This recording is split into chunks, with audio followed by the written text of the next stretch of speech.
So one of the things that, subhanAllah, I would like to inform you, that one lady, she passed away. And now this is the Shaykh, he's narrating his story. He's the one who witnessed, and he's the one who was in the graveyard. He said that, from the beginning, the situation was not well. I can see the situation is not well. While giving the ghusl, the face is I can realize, because he's going through experience of 30 years, and smell from the other side and all the other signs. He said, okay, till here I can ignore, and I can just say, okay, maybe it's just a smell coming out of the body and dead body whatsoever. He said until they took the body into that bed, and they carried the bed until the graveyard, or until the grave, the Shaykh saying, in the graveyard, we were more than we are big in number. The number can flip the whole car, We are many in number in the graveyard. Now we want to carry this woman and put her inside the graveyard, or the grave, and she is not moving. The 5-6 brothers are trying to, pull this lady. She is not moving. Another 4 or 5 brothers coming and is trying to hold this body, and she is not moving. And that's why the Shaykh said, our number was enough to flip the whole car. But this body with small size and small body, she is not moving from her that bed. So what's wrong? And he did his best. That body is not moving from that bed. And now he said, I went through all these fiqh issues and all these books. There is nothing like that. Okay, we know if it's bleeding, you do this. If it's broken, you do this. If you have body chopped into many pieces, what you will do, how you will go do ghusl and bath and everything. But I never ever come across with this kind of situation, So I have to call one of the mashayikh. And the situation was really bad. Even though he was saying, before calling the Shaykh, he was standing in between the grave.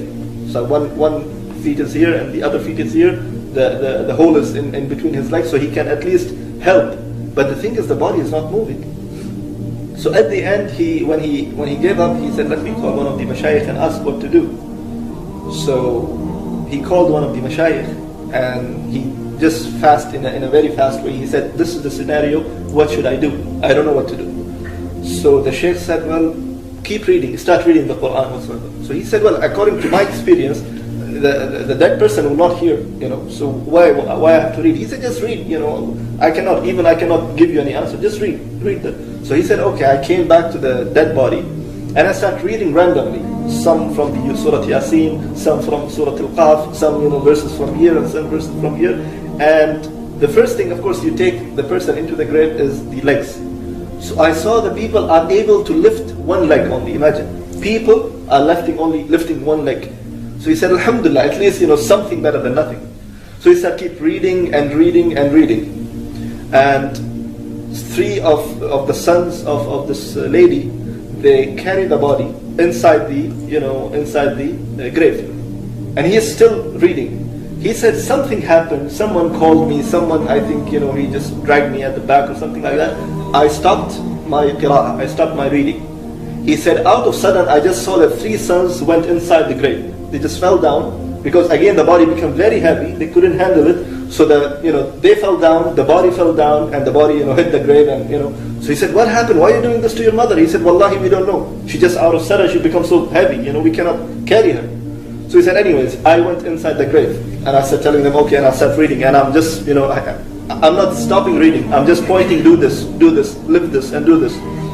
And he said, as a man, as an ajnabi, as a stranger, I cannot touch her, because there is mahram, there is sons and the relative of this lady, so I cannot touch her unless she is completely alone. So I'm just telling and giving the advices what to do and what not to do. And one of the sons, he's crying, continuously crying.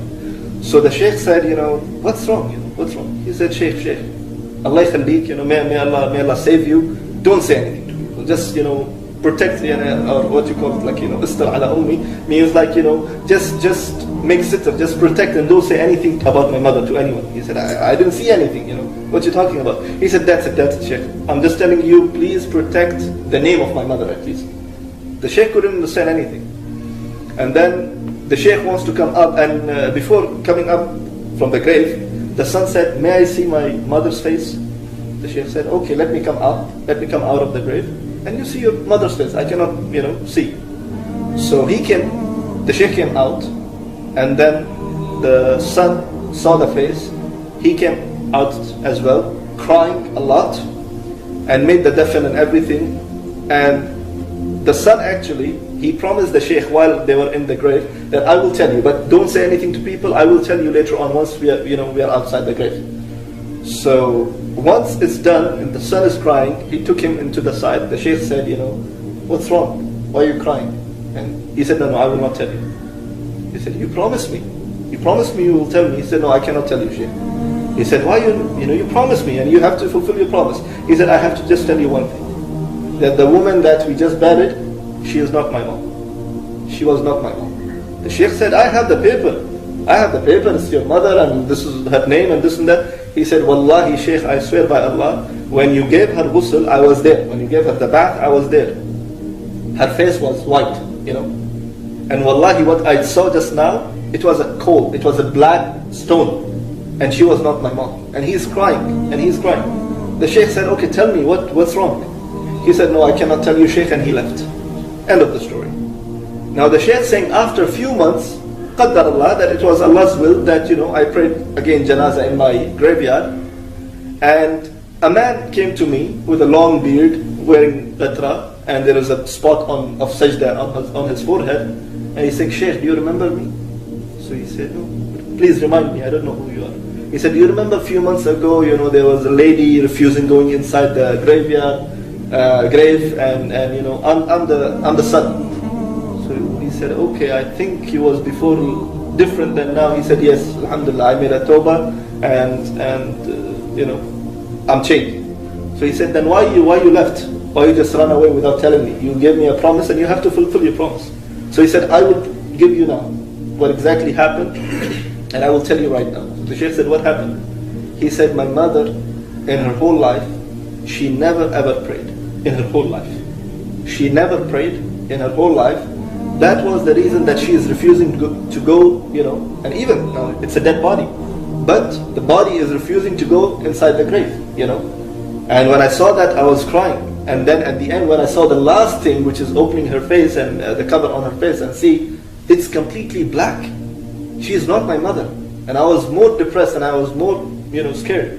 And this is what happened with me. So this is one of the stories that the Shaykh mentioned. He said, now look, just because she didn't pray all life, and she was lazy to go and get up for prayers, this is what happened, and people saw and witnessed that the body was refusing to go inside the grave.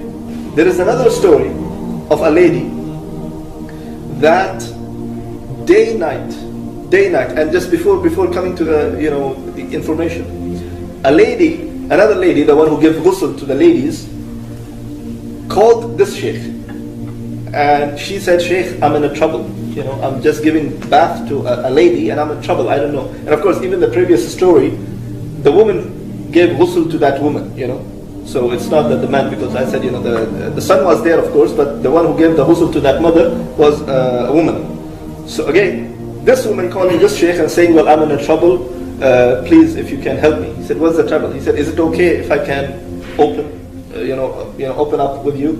He said, of course, you are in trouble and you are in the middle of giving ghusl. So tell me. She said, there is a lady who's completely dead on that place where we give the bath, but her one hand on her side. What you call this? Khusr side. Hip. You can say the hip. One hand on her hip, the leg or the feet is up like this, and the other hand back at the head. So one hand on the head, the other hand on the side or on the hip, and the one leg is like this. So he said, okay, try to make it straight. She said, Wallahi, I tried. But the thing is, I cannot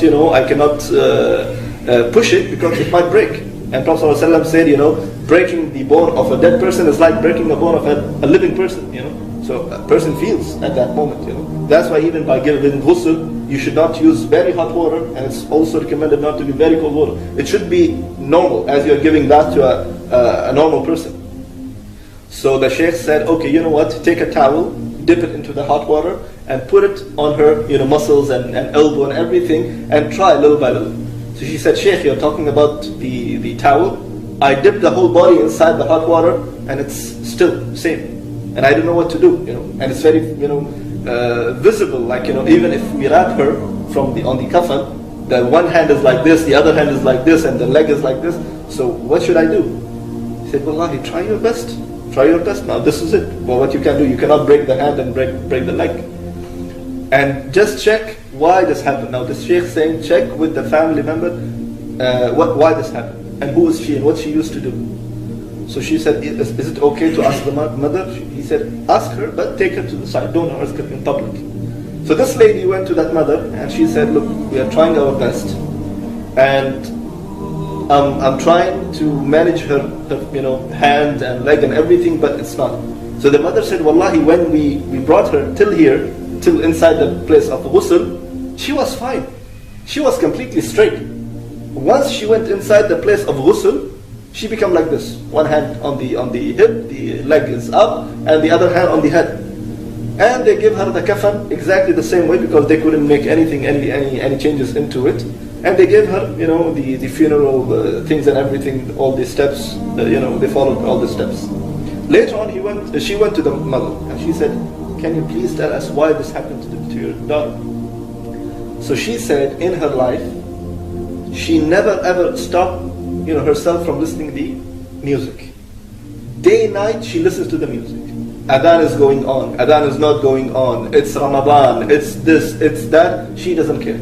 She always gives money to my little son, or to her little brother, that go to Baqala, bring for yourself this and that, and go to the end of the street, and just give me the latest, and buy for me the latest CD, or the latest cassette for me. And she always, into all these things.